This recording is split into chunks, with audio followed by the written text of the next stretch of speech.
The history of espionage in America goes all the way back to the Revolutionary War. And the father of it all was the father of our country. George Washington knew that in order for us to win our war of independence against superior British forces, we'd not only have to beat them on the battlefield, we'd have to outsmart them as well. So he created a unique intelligence network to do the job. In fact, General Washington was America's original Spymaster. And you can take my word for it, because I was one of his spies. Well, no, that's not me. Well, I would never be so obvious. Well, come over here. The good-looking one, in the corner. That's me. My name is Robert Townsend. I am not only the proprietor of a dry goods store, but I am also proud to say that I was once part of the first major spy ring dedicated to helping General Washington win our war of independence. We were known as the Culper Gang, and my code name was Culper Jr. Do you like that? I thought of it myself. Now, I was a patriot living in New York, pretending to be a loyalist. I wrote pro-British articles for the local newspaper. Well, even my business partner didn't know about my secret life as a spy. We'd all learned from the unfortunate experience of Nathan Hale that spying was a dangerous business, punishable by death. We had to be cautious and cunning. Shall I show you a few tricks of the trade? Now, this was one of the general's favorites. This looks like an ordinary letter, but it's not. See, the general encouraged us to write secret messages between the lines of personal letters with invisible ink. Washington had a secret chemical that revealed our hidden messages. It was called sympathetic stain, and it worked beautifully.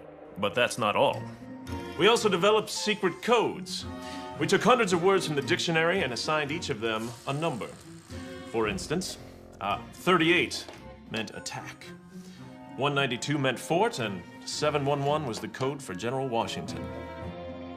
Needless to say, without this book, you'd have a heck of a time figuring out our secret messages. But when the secret codes and the sympathetic ink and men like me couldn't do the job, well, we turned to a team of clever women. Like Anna Smith Strong, who helped us win the war simply by doing her laundry. Through those perilous years of 1778 to 1783, I gathered vital information about enemy troop movements and fortifications in British-held New York. This intelligence was passed on to Anna, and when Anna hung a black petticoat on her clothesline, it signaled another member of the Culper Gang that information was ready to be picked up. If that's not clever enough, the number of handkerchiefs Anna hung directed the agent to exactly where the information could be found. The information was then passed on to Benjamin Talmadge, head of the Culper Gang, who in turn passed it on to Washington.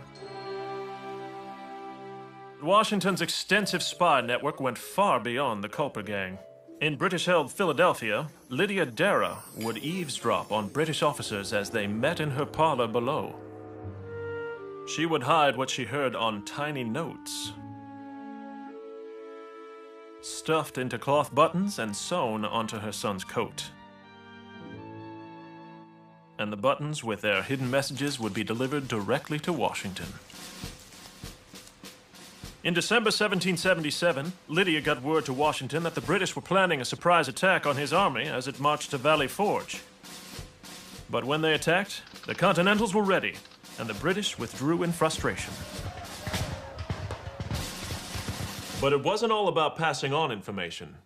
General Washington was also an expert at disinformation, and the Culper Gang had a hand in one of the most important deceptions of the war. Now, when I discovered that the British were planning on sending over 6,000 troops to intercept French forces sailing to our aid, General Washington came up with a cunning plan. He crafted a fictitious attack on New York and made sure this plan fell into the hands of British General Henry Clinton. General Clinton took the bait, and instead of sailing to Newport to surprise the French, he set sail for New York to meet our troops, who never arrived. Thus, our French friends arrived safely. Their aid helped turn the tide of the war.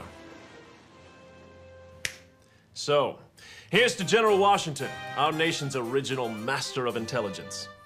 Now, did I tell you that his words even became required reading for all future spies?